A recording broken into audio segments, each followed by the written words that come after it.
5, 4, 3.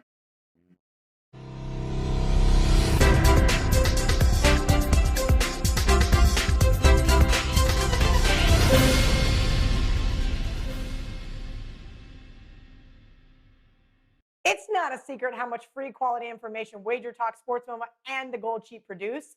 And next up, we're giving out the WagerTalk College Basketball Guide. This might be the most informative collection of sports betting info we've ever produced.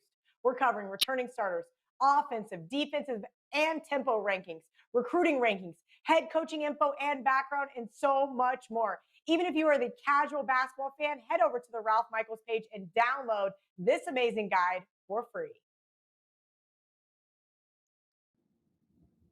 There we go.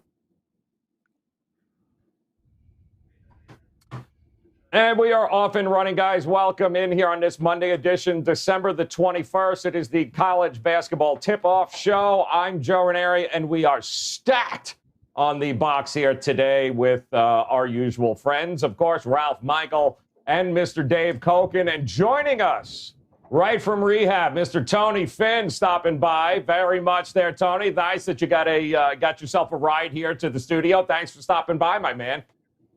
I got an Uber app. You Uber. Very good. All right. Well, we got a few things to cover here. Of course, great weekend in college basketball. We do have, even though it's a holiday week here, we do have some college basketball action. There are a few games going off right now. As you guys, as of this streaming to you, there are a few games later on. We're going to cover our share, including Tulsa, Memphis. We're also going to talk Southern Illinois and Butler. And I believe we got a late game, too, that we're going to touch base on. That's going to be New Mexico taking on Boise State. And before we dive into a little bit of what happened from over the weekend, I do want to let you guys know exactly how to get in touch with these guys on Twitter. That being, of course, Mr. Tony Finn, Mr. Ralph Michaels, and Mr. Dave Koken, because I believe we did get some sort of cool graphic, unless it's not working up, that would allow us to... Oh, look at this thing. Look at that. Look at that. Tony Finn and next to me. Look at that. Ralph Michaels, Dave Koken. So this way, any imposters or fake accounts, you guys know exactly what they look like. So you can go ahead, make sure you follow them, because great information coming your way with Tony Finn, Ralph Michaels, and Dave Koken. All right, guys, let's start here. Some takeaways from the weekend, if we could. Ralph, I'll ask you from the weekend. First of all, you were on fire all weekend. Congratulations. Great weekend for you, of course, across all the sports. But talk to us about some of the takeaways this weekend in college hoops. Well, if you guys remember on Friday, for the first time in my life, I said, I am going to take Chicago State as a best bet. And, hell, they covered by 9 points. One thing is my hometown Cleveland State Vikings. They signed the number 9 or 10 JUCO in the country, Demoy Hodges, and we'll see up in the graph in a minute. When he came there, the coach said, this kid's going to lead our team in scoring.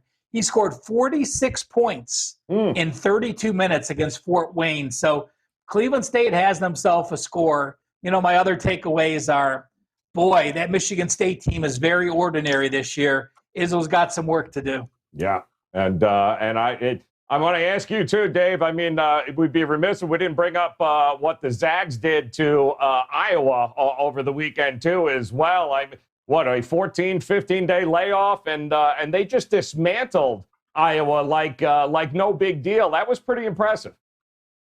Yeah, 17-day layoff, actually. And they're the best team in the country. Doesn't mean they're going to win the championship, but there's nobody better than Gonzaga. My weekend was... not real good in college basketball. Went backwards in the hoops after a midweek run that was nice. Football was very good. I went 4-0 in college football and split the NFL. So pretty happy with the football and geared up for the bowl games, even though it's not the most attractive array of games we've ever seen. And I think the basketball will get rolling now. I'm getting back to some basics and usually do pretty well with them. And Mr. Tony Finn, again, welcome into the show, my friend. You guys can catch him at WagerTalk.com. Tony, how was your weekend, man? What did you notice in college hoops? My week was pretty good in college hoops. But every day I learn, as these guys will attest to, I didn't come into this season assuming that things were going to be status quo, that was going to be normal. They haven't been in college football. They haven't been in the NFL. More double digits. So many different reasons why you would think, or at least why I thought I have to approach this differently. What I learned is really a lot of the same things. Kentucky is young and not very good early on. I expect Calipari to have this team much better once March rolls around. Roy Williams has a really young team in the backcourt, and I think, as he has the last few years, has struggled with the young players. His more mature senior, his upperclassmen have done better. That Nebraska is neither good in football or basketball. I've learned a lot of things, and that the Big 12 is the exact opposite in basketball as they are in football. They actually play defense on the court. Well, just a few little things. I want to jump in with something. Sure. Because you mentioned Kentucky being better in March. Yeah. Might not matter. Yeah. No, I'm You're serious. right, you're It right. might not You're matter. right. The No, you're SEC, the SEC is no picnic. And if this team doesn't start improving in a hurry, they don't have to worry about March. They won't be playing. Going to be very interesting to see how that works out. They are in an uncharted territory in Kentucky right now, not sure exactly where to go from there. It can only go up, though. I don't think it can get any worse, Ralph, in Kentucky right now. But they are certainly they've got a long way to go if they're going to start competing when it comes March. You know, the funny thing is, they're still probably value fading them. I mean, they have that reputation where they're still overvalued. So don't be afraid to fade them. And that's something we're going to learn. It's, you try to find value on when a team finally has full value or when a team is overvalued or undervalued. As long as people keep betting Kentucky, that number is still going to be there where you could fade them. All right, let's take a look at some of these covers and some of the upsets from the weekend quickly here. Top three in each, Ralph. Of course, the biggest covers there, that Northwestern Michigan State situation there was crazy, as was Air Force Nevada. I don't know if, Ralph, you had a chance on that game. That was a head-scratcher there. Nevada double-digit favorite in that game, wasn't able to get the job done. Air Force takes one from them. Yeah, I mean, I think Dave was on Air Force the first of the two games of the weekend, and then for Air Force to pop in and pull the upset. So, again, that's probably the biggest thing that no one really knows. I know Dave was charting games. A lot of these teams are playing back-to-back days, and some of the teams are playing Friday, Sunday games. So there'll be two different handicaps on how teams do in the first, how teams do in the second. It's still too early in the season to tell, but certainly everyone that's handicapping is keeping their eye on that. Yeah, and look, I mean, the Air Force win over Nevada, just look at the box score and you can see what happened. Nevada, 2 for 24 on their threes. You're not going to win many games against anybody when you go 2 for 24. No, you are certainly not. We've got also a couple of the biggest overs and unders, too, to take a look at. Drake, Chicago State couldn't make it 2 in a row, apparently, there, Ralph. I just wanted to make that because Drake was laying like 400 and they still covered. But the total was interesting on that, 138.5, and it looked like Drake almost got that by themselves. Yeah, well, you let the kids run and you're desperate for a win and you get to play ball. It's like they're back in the 12th grade playing high school ball, passing the ball around. So, on the unders, nothing really surprising. I mean, that Iowa State dominating Jackson State was just a game, they needed to win after losing to Kansas State to open up the Big 12 for them. Yeah, that Xavier Marquette, maybe the craziest finish of the weekend, I think, Dave. That was, give me that 3 from outside. We're good to go. Good night, Marquette. Thanks for coming by. But a really good game, as was the Illinois game in Rutgers. That, too, was also very low number, 141, and they sailed over that. Yeah, I don't pay much attention to totals. I always have to remind everybody of that. I will tell you this, Rutgers is legit. They're a good team. Yeah, big time, too. Yeah, and Tony, as we get ready here for a new week in college hoops, why don't you go ahead and tell us what you got up at Wager Talk right now, because we're going to give folks an opportunity to be able to save a whole lot of money by hopping on and investing with all the guys on the panel today. What do you got up at Wager Talk? Well, I have one game underway, an early game. that was consisted of one of the games we're going to talk about, and that's Wofford and Texas A&M. I do have a game that starts at typical Eastern Standard Time, at 7 o'clock Eastern Time. That comes from the Midwest, and then I have a late game on the West Coast. It's one of these games that I always I like these late games. When you live out here in the West Coast, it's much different than if you don't, where late games seem to be either something you're going to watch from a bar or from bed. Where here, it's just during prime time. So 2 more games on the docket, and college season's been middling but profitable so far. All right, let's get that code up real quick so you guys can take a look at it. Jot this down. It is CBB, College Basketball 40. And, Ralph, that's $40 off any 1-month all-access pass for anybody on the show here. Is that correct? That's usually $189? It is. This is the first year we just added individual sport 30-day packages a couple weeks ago. So that's normally $189. So you can get 30 days of college basketball from Tony, from Dave, from Tony Mejia, Brian Leonard, Andrew McGinnis, or myself for just $149. Or if you want the all sport, you can get Koken's NFL, bowl games, college basketball, any other sports he does. The $349 price, the $40 will work off that as well. So either off the college basketball 30-day or the 30-day all access, say $40, CBB 40. Do it, guys. All about value. That's what we're here for. And we'll start taking a look at game number 1 here today on the card for us. How about Southern Illinois at Butler in this matchup here, where the status of Butler guard Aaron Thompson still up in the air, still listed as questionable in this one. Butler only had 7 players they rotated in over the weekend against Indiana. They kind of ran out of steam. And, Dave, I'll start with you in this game. 9.5, Southern Illinois, pretty good team, and for a Butler team that is it's shorthanded at this point right now. Yeah, Southern Illinois is unbeaten, which is a bit of a surprise because one of those wins was over Murray State. So Mullins has them playing pretty good basketball so far. And the key right now is that they're just knocking down threes at a ridiculous rate. It's like 44% for the season, which is tremendous. Now, I don't know how long that's going to continue. And I don't know that they're facing Butler at the right time here. I know Butler's, maybe they could be looking ahead to Big East play, which starts after this game. This is the last of the non-conference games. But they're also off 2 losses and actually have not played a good game yet this year. They just barely got by Western Michigan, lost big to Villanova. And it was an 8-point game with Indiana, but if you watched it, Indiana was the better basketball team by a pretty good margin. I'm not sure where Butler is this year. I think they're going to be toward the bottom half.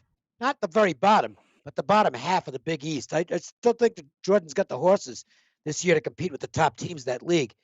But in this spot, this looks like a game Southern Illinois might be the right opponent for Butler. They need a win. And they're not going to overlook a team that's unbeaten coming in. So this could be the spot for Butler to kind of get healthy for a game. I'd be leaning to the favorite in this one. Yeah, Tony, he mentioned it, 43% from 3, 80% from the free throw line. They've been shooting lights out, Southern Illinois. How do you see them matching up against Butler here in this matchup? Well, it's Dave covered it. Butler does need to win. They need to win. They kind of had a slow start. They're playing catch up because of some COVID issues early on. I've played against Butler one time. It was against Villanova, which I thought they were going to be. I thought that was a really bad spot for them. Obviously, they had played very little live action. Most of them were doing practice virtually from their desks, and all they were doing was schemes and walking through plays and how they were going to attack Villanova. They lost in a big way by double digits, mostly in the second half. They're shorthanded. They only play 8 players mostly. And the Saluki, in truth here, this Southern Illinois team, for me, if you ever have any questions about a team's ability to shoot the ball, find out what their free throw shooting percentage is, at least shooting the ball from the perimeter, should I say. And I think this team, as Dave said, it's going to be hard to keep up that kind of percentage. However, I think they will shoot the ball good. And most of this game tonight, this MVC Big East matchup with Butler, And Southern Illinois is going to come down to shooting. Really, it's true. Butler's offense has been dismal. They're not in sync. They don't. The fact is that they just don't have somebody to distribute the ball and get players open. If you look at their assists, guys, they had in the 3 games they've played 9 assists in the first game that they won, and then never more than 10 or 11, 12 assists in the other 2 that they lost. They just don't have a guy that can man the ship, find the open guy, and give easy looks. If you're going to depend on Butler to create their own shots, then instead of assisting and getting open looks, then I think it's going to be a long season. Ralph, this game opened up 132.5. It has since been bet down. I'm seeing 129, 128.5. 2 teams that don't exactly scream tempo here. 288 for Butler, Southern Illinois 237. If a little regression's in store for Southern Illinois, boy, I don't know that might be a really high number for them to hit in this game.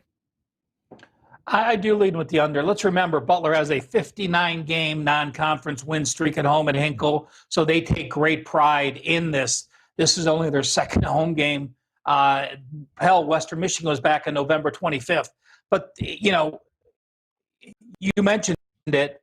Aaron questionable with a knee. He only started, he got hurt in Villanova, did not play against Indiana. In the Indianapolis paper this morning, he's still listed as questionable. This is a 4-year starting senior point guard. You can't play Butler without knowing he's in the game. I mean, they thought they were going to get relief from Bo Hodges, the East Tennessee transfer, who was a double-double guy. But, although the NCAA cleared everyone for eligibility, Bo Hodges fell academically ineligible. So they did not get Bo Hodges when they thought they were going to get him back for this game. Matchups. SIU, number 8 in the country. Dave mentioned this, shooting 40-something%. Butler's 3-point defense, number 320. When have we ever seen Butler 320 defense in any category? But then you look at offensive boards, and we have Southern Illinois on the offensive boards, number 327. Butler on the opposite, number 5. So I do like the under, especially if Thompson doesn't play. But for me, again, it's a pass because when the best player on the court is a question mark and, you're not sure which way it's going to go, there's better games that can have better value. There you go. And one of those games up on the board here today is going to be Tulsa versus Memphis. And I'll start with you, Dave. First, I want to know what you got going up on at Wager Talk. And second, I want to know what you think here of the American Athletic Conference taking on Memphis here. Tulsa coming off of that, I believe, what are they, 0-1 now in conference play? Memphis, some high hopes here. How do you have this matched up? Yeah, I think Memphis is going to win the game. They're a very good defensive basketball team. They've got a lot of size and athletes. I'm not sure about the coaching, to be honest with you. What I've seen in his time there, Hardaway's clearly getting some great players, but I don't know if he's experienced enough in terms of the coaching. And I think he's seen some games where he's gotten outmaneuvered. I don't think that's an issue as much here because I'm just not a Frank Haith guy. I never have been. So this might come down to more of a game where it's just about the athletes. And if that's the case, there aren't many games Memphis is going to lose when it's all about the athletes. I made the line about 7 in this game. I don't see a big edge either way. So it's a game that never had a chance to make my card. If there's a pull away, there could be a pull away though. I wouldn't be shocked if Memphis eventually stretches this one out. Could be close for a while, but I think Memphis could get him late and could get the cover. And Tony, I'll ask you here. Memphis taking on the Tulsa Golden Hurricanes. Tulsa, as of last check here, we're looking at 7.5 at open, 9.5. I'm even seeing 10 in some places. How do you have this lined up tonight, Tony? Well, it's I'm not in this room. With as far as Memphis goes, I watched them a little bit early in the season. They've been pretty inconsistent, but to Dave's point, in this matchup, Tulsa is they're not a great shooting team. They're a mediocre offense, and they have an above average defense. They're grinders. They try to be consistent, and they're going to get 100% from this group even with Haith, and Haith's not he's not the 40 minutes of hell defensive guy that many of his partners were, whether it be in Missouri or in other places. But the main thing here is that Dave's correct. Memphis is bigger, they're longer, they're better rebounders, they're better athletes, they're better passers, in truth. And if they do all these things together, then this game's not close. The problem is they haven't done, and I would agree a little bit with the Hardaway situation. It may be that Hardaway is going to take a few years and with his staff to be able to understand that the basics come first. Good group of athletes, guys. And can score. They're not the best. They're not the best shooting team either. But in this game, I think they can score inside and in the end win. And Ralph, certainly we know about Memphis being one of those teams that loves it up tempo. They are certainly going to push Tulsa into that some sort of track meet here. Is that a good thing or a bad thing? Well, Wednesday, January 22nd of 2019. Memphis went into Tulsa and lost 80-40. Worst loss in Memphis basketball history. And the players are still talking about it this year. So they're going to remember that. So maybe to Dave's point, if the game is close and Memphis remembers a 40-point loss, we'll see if that comes to fruition. You read the Memphis papers and you would think this team is winless because Hardaway is just ripping his point guards. That includes his son, Jaden. I mean, they had Lomax, they had Ball, they had Hardaway. He's trying to figure out who he wants to play a point. He ripped them collectively as a group and didn't specify that anyone, is playing that bad. But he just says, he's not happy with it. Their turnovers are down. Their non-steal turnovers are down on offense. Their losses, yes, to the three best teams they played, Western Kentucky, VCU, and Auburn. Their wins, they had a good win against St. Mary's early. Their best win after that was Tulane, and that was a 6-point win on the road. I actually lean Tulsa first half. Memphis is still trying to work out their ways. I want no part of, I think it's going to be, Memphis still takes a little time to get underway. Tulsa has started decently. They've played a tough schedule. They've played TCU, South Carolina, Wichita State. So even in those games, they hung around in the first half. So if anything, slightest lean Tulsa first half in this game for me. There you go. All right, we got one more game on the board. But, Ralph, let me throw it back to you quick here. What do you got going up at Wager Talk? We told you guys about CBB 40. That is the code to use. Get $40 off a 30-day all-access college basketball pass. And, Ralph, what do you got going on at Wager Talk tonight? Yeah, 3 for 1. I decided to put all three of my plays into one package. So you're getting a 4% NFL totals play, a 4% college basketball side, and a 3% college basketball side. All three $9. So no-brainer for today. Our final game here to cover, guys. Boise State taking on New Mexico. A little Mountain West Conference showdown here. Dave, we'll start with you once again. We've seen Boise State rebound after an early loss. They've won 4 straight. You've got New Mexico with a 3-0 record. A couple of those wins not against anybody, and anybody would know at this point. But how do you see these two matching up as they get ready for a little conference battle tonight? I we'll see on New Mexico. They've had a difficult preseason, to put it mildly, with being located here in Las Vegas. It's just been a mess. They got started with practices late. Got an okay win against Rice to start things off, and a couple of exhibitions for all intents and purposes against non-D1 teams. But they head to the majors tonight. Boise State currently is rated 90 in the Ken Palm. I think that's too low. They're better than that. This is a good team. I think Boise has a legit chance to make a lot of noise in the Mountain West this season, and I would not rule out them actually winning the conference. I think it's a real good mix. Leon Rice made no bones about it. After last season, he said, hey, basically, I can't wait for next year. This is going to be a good group. And he reinforced that with preseason talking about this is the most athletic team he's had in all his years at Boise State. And from the looks of things, he's on target. I mean, look, they lost to Houston, which is certainly no disgrace. And it was at Houston. And Houston's a very good basketball team. Since then, nothing but impressive. And the win, I thought the win over BYU was really good. I think they're a legit basketball team. I think it's also in the line. I mean, you're having to lay a bunch of points here, but I'd be on the Boise side here. I think they've got a chance to clobber New Mexico tonight. Now, bear in mind, these teams will play again on Wednesday, as that's the way things are being done in the Mountain West this year. Boise's at home for 2 games against New Mexico. So I'm not going to play this game, but I think I'll get a good idea on what to do in the Wednesday matchup based on what I see tonight.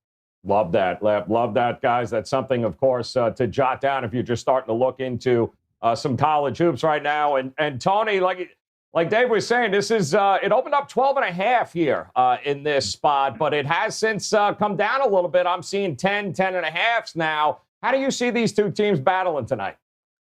Yeah, New Mexico is a mess. Their situation is a mess, as described by Dave. They haven't really played anyone yet, as been outlined in this. And if you look at their numbers, you'll see that a large percentage of their points are coming from second chance opportunities. They're not going to have those second chance opportunities they've had in the schedule they've played against, again, a good Boise team that has played against real opposition, Houston, BYU.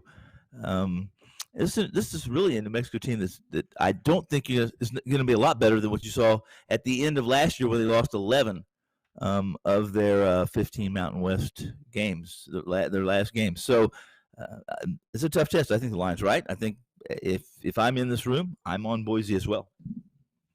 It's an interesting matchup here, Ralph. It does, in many aspects, have blowout written all over it. What is the biggest thing you're looking for in this matchup tonight? Well, Boise may be missing Marcus Shaver. He's that Portland State transfer that was on the team last year, practiced with them, and now is playing shooting guard for him. He started the first 2 games, got hurt. He's listed as questionable. I will say this. Leon Rice was pissed at the Mountain West. These 2 games were supposed to be played a week and a half ago. New Mexico petitioned the conference to move them back because they weren't ready, because they had too few practices. The Mountain West did that. So, I don't know if Leon Rice takes a personal vendetta in the mix, but he made it publicly known on the TV shows in Boise and in the newspaper how unfair it was and how this New Mexico State team got treated specially. So, what do you know with New Mexico? You had a Rice win, and then you played 2 Sisters of the Poor. You have played. This is your 4th game in 8 days. So while normally New Mexico, you don't think of New Mexico as altitude, but Albuquerque's 5,000 feet, so it's the same as Denver, a mile high. So the kids are used to being conditioned, but having not been there, like Dave said, the back-to-back, the Boise's are going to be the most unique thing to me. When these non-conditioned teams are playing a second team in altitude in 3 days, I don't know if you can get accustomed to it or not. I've never done it, but Shaver's a big miss for me. My favorite situation would be I mark down if Boise struggles and plays poorly this game and maybe they win but not by enough by New Mexico. That's the kind of situation I would look for them to crush the second game. So it's a learning experience for me as well in this game, and just not enough body of work from New Mexico to know how good or how bad they really are. Love it. And guys, limited card here tonight, but all week long there is college basketball action. And right now, for joining us, one final reminder, you can get $40 off a full month's pass of college hoops with anybody here on the show, whether it be Tony Finn, whether it be Ralph Michaels, whether it be Dave Koch. And here's your opportunity at checkout. Sign up for a 30-day all-access pass. Never miss a college basketball play right now. CBB 40 will get you $40 off that package, which is normally $189. And Tony Finn, just one more time, let me shoot it to you before we get to our best bets of the night here. What do you got going on at Wager Talk tonight and heading into 2021 here? What's it been like so far in college basketball for you? So far, college basketball's been middling. I think listen, I would take this all season, to be honest, as much as I felt like I missed a few steps in football. I think I'm hitting 60% so far in college basketball. I closed strong last year before we went dark in March. And basketball has always been something that I felt like I was adequate. Let's just put it, it's adequate. I've always been a big fan, and I feel like I have my pulse. I have a lot of contacts and a lot of sources that are in locker rooms. The issue obviously now is everything's virtual, even for the beat writers. So some of the information I get isn't available. So we'll make adjustments and we'll grind out and give us our best college try moving forward. I got an evening, a post dinner game in college basketball that is the other is an underdog play for me, and then I have a late game tonight that I really like too as well. I think it's a one-sided affair, and at the end when the final horn blows, I think the final score will represent such. Both plays $9 a piece right here only at Wager Talk. Love it. All right, now before we get to our best bets here, we'll start with our friends from the Gold Sheet, Ralph, who continue to do just an amazing job. What is our Gold Sheet play of the day here today? Well, guys, 6-1 run on Gold Sheet, and it is Charleston and Georgia State over the total. The Gold Sheet in a brand new format, and as you see, there's a lengthy write-up and list last three games as far as matchups goes. What I will do is, as I always do, follow me at Twitter at CalSportsLV. As soon as the show is over, I do post that entire write-up so you can read it through yourself. So Gold Sheet play of the day, Charleston and Georgia State over the total. Love it. All right, Dave Kogan, we'll start with you, my friend. Remind everyone what's going on at Wager Talk with you, and tell us what your play of the day is here in college hoops. I have a free play that's in progress. It's following my usual pattern, by the way. I have no explanation for this. If I have an underdog and they're ahead at the half, it's dead. Really? That's supposed to be an advantage, but I can't explain it. And VMI, I took VMI at a great number, plus 10. Got that before the info came out on George Mason that they'd be shorthanded for this game. They're missing 3 guys, including their best player. And VMI up 5 or 6 at the half. And now they're down 8 midway in the second half. So it's following the usual pattern. I have no explanation for this. Because if you're on an underdog and they're winning outright at the half, you're supposed to feel pretty good about it. But it's just been bizarre. I have one other game tonight, which I'll give you here. It's my $9 play, but I'll just give it out. That's Bryant plus the points against UMass. I think I got 10. It's dropped a little bit. Let me check and see what the current number is on the game. Where is it? Well, I can't find it. I'm showing 8.5 and 9, Dave, okay. between those two. Seeing, yeah, 8.5. I'm seeing 9, 9.5. 9's the consensus.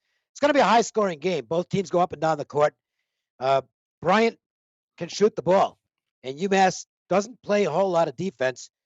A lot of hype on UMass, and I think some of it's justified. I think they're going to be a good team, but Bryant's pretty good, especially for an NEC-level team. They have a chance to win that league this year.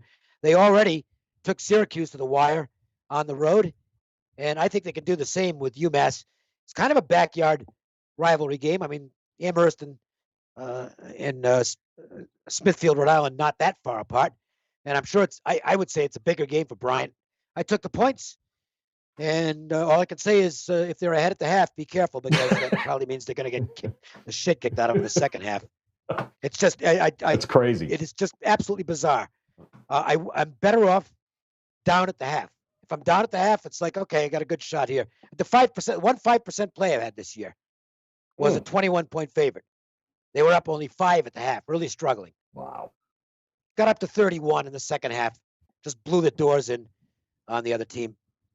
So there's a game, you look at it at halftime and it's like, well, that one's dead. And it wins easy. And it's been just the opposite. I don't have any explanation for this other than the fact that nobody can play 40 minutes in college basketball anymore. So in this VMI game, I've gone from up 6 to down 10 in a space of about 8 minutes. Nice. Good stuff. Thank you very much, Dave. All right, Tony Finn, your time to shine, my friend. Game of the night. Where are you looking? Well, I'm gonna go away from the games I have posted or on the website right now for the $9 or 2 late games, and I'm gonna go to a game that I almost released. I hesitated in this game because I don't want to go to the well too often. But I think that the market, at least the odds makers, have missed a boat a little bit on this Tennessee team. They've covered all 4 games they've played, and they've laid some big numbers. The game I played was when they laid a big number 2 games ago. This game, or at least their last game, they're doing things. They just keep getting better and better. But defensively, they are a brute, and they're a pain in the butt to play. Opposing teams don't, much like West Virginia, they don't like to play Tennessee, and not going to like to play this group either. They get a St. Joe team that doesn't defend very well. They're lazy defensively. They reach a lot. They foul a lot. And while they've shown the prowess, the ability to score, it's going to be a much different animal tonight against the Vols. I like the under the 147 in this contest, despite the fact that this may be Tennessee's most, at least this is going to be an offense that's most capable of the games they've played so far. I still like this Tennessee team. I like this Tennessee team going forward. If you can defend in this basketball world we live in, which is about 3-point shots and getting up and down the court for the most part outside the Big Ten, you're always going to be alive. You're always going to be live. You're always going to have a chance. It's a chip in a chair if you can defend.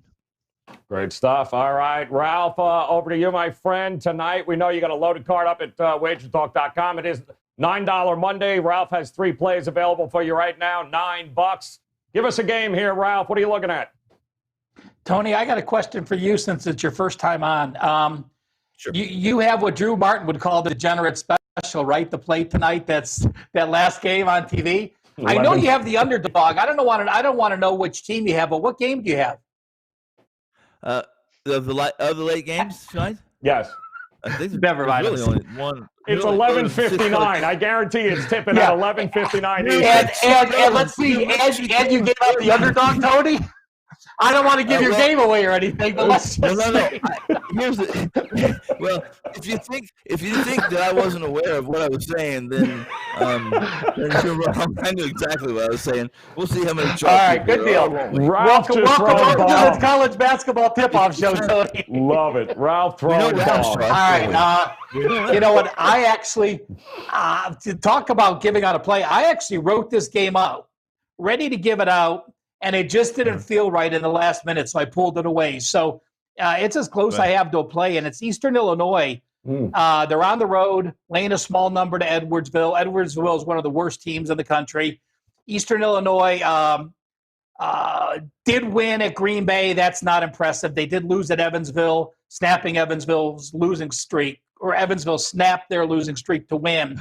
But, you know, when you have 5 senior starters and your guards have multiple years of experience, those are the kind of teams that I trust on the road.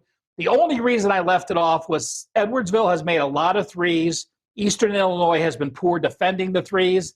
But like I said, you match up everything else, and this was as close as it gets to being game-worthy for me. That's Eastern Illinois minus the short number at SIU Edwardsville. Love it. All right. I took a look out west, too, another degenerate special here along with Tony. I'm looking at Washington State taking on Prairie View.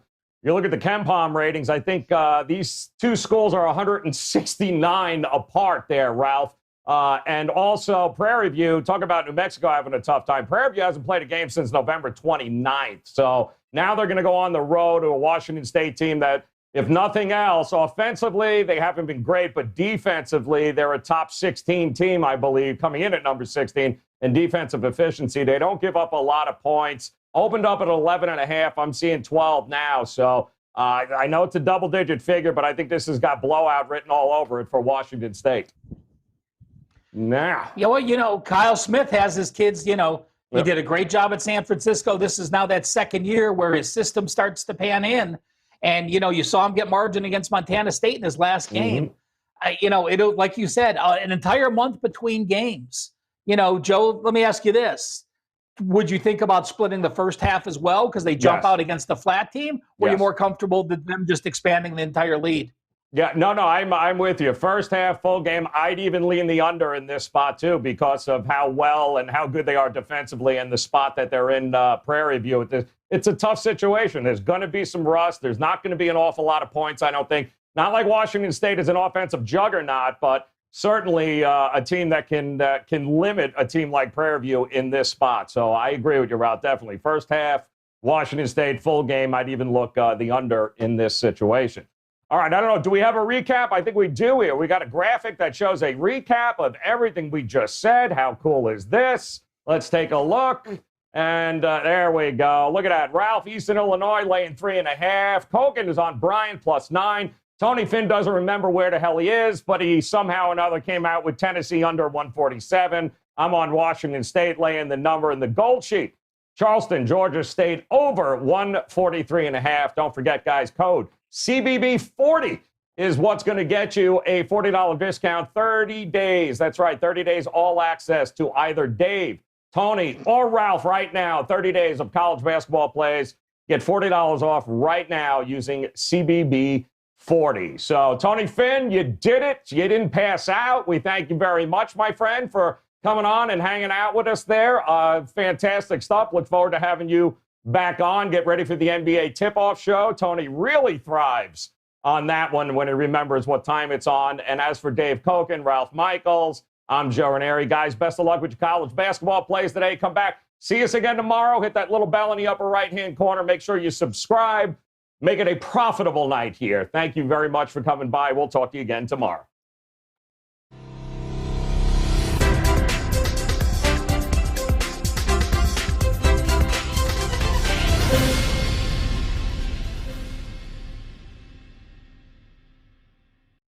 It's not a secret how much free quality information WagerTalk, SportsMoma, and the Gold Sheet produce.